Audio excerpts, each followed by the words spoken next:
Angels, Jinn, and Iblis, an inner cartography. In the Islamic vision, the universe is not made of matter alone.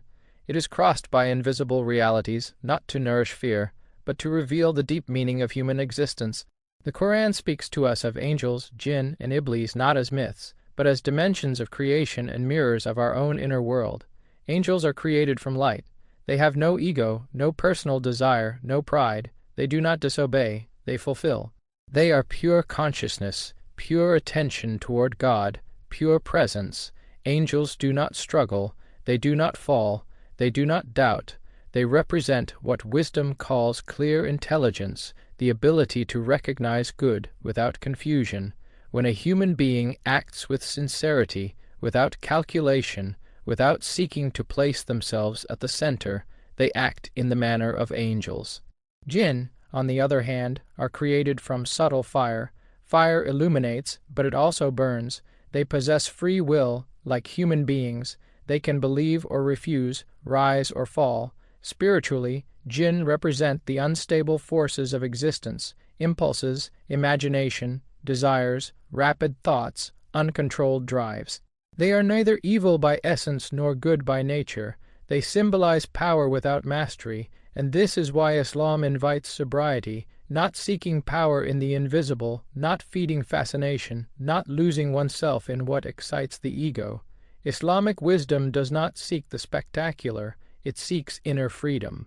And then there is Iblis. Iblis is not an angel, he is a jinn. He worshipped God for a long time intensely, but his worship was centered on himself. When God creates Adam and asks the celestial beings to recognize this new creature, Iblis refuses. He says, "I am better than him.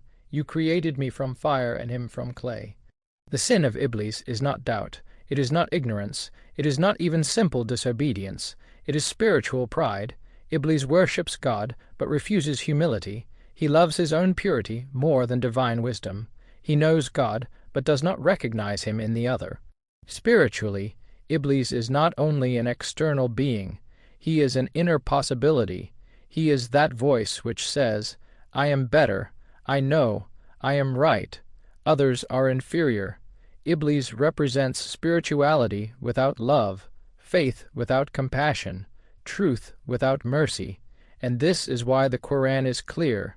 Iblis cannot compel, he only suggests. He has power only over those who listen to him. Evil in Islam is not a force equal to God. It has no autonomous existence. It is the absence of light, just as shadow exists only where light is veiled. Between angels and Iblis, between light and pride, stands the human being.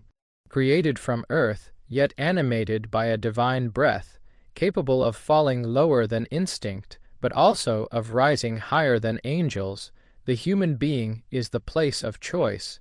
Every moment is an orientation toward clarity or confusion, toward humility or ego, toward light or shadow. Angels show us what we can become when the ego falls silent. Jinn remind us of the unstable power of desire, and Iblis warns us of the danger of pride disguised as faith. The spiritual path of Islam is not an escape from the world, but a descent of light into the heart. Angels, Jinn, and Iblis are not only creatures of the unseen, they are mirrors, and what they reflect is the human being. Angels represent clarity. They want nothing for themselves. They do not compete. They do not compare. They accomplish what is right, simply because it is right. The angel is the part of you that acts without calculation, that helps without expecting, that speaks the truth without pride. Each time you choose righteousness without placing yourself at the center, something in you becomes angelic. Jinn represent unstable power, the fire that illuminates and the fire that burns. They symbolize inner forces, imagination, desire, anger, passion, creativity. The jinn is not evil, it is unmastered. When this force is guided by wisdom, it becomes light. When it is guided by ego, it becomes chaos. Jinn remind us that power without consciousness is always dangerous. Iblis is not the ignorant one. He is not the atheist. He is not the one who denies God. Iblis is the one who believes himself superior. He worships, but without humility. He obeys, but without love. He knows, but without wisdom. His error is not that he disobeyed. His error is that he said inwardly, "I am better." Iblis warns us of an immense danger: spirituality without compassion, truth without mercy, faith used to dominate. Each time a human being believes themselves above another in the name of religion, in the name of knowledge, in the name of purity, something Iblisian speaks within them. The angel acts without ego, the Jinn acts with power, Iblis acts with pride, and the human being stands between the three.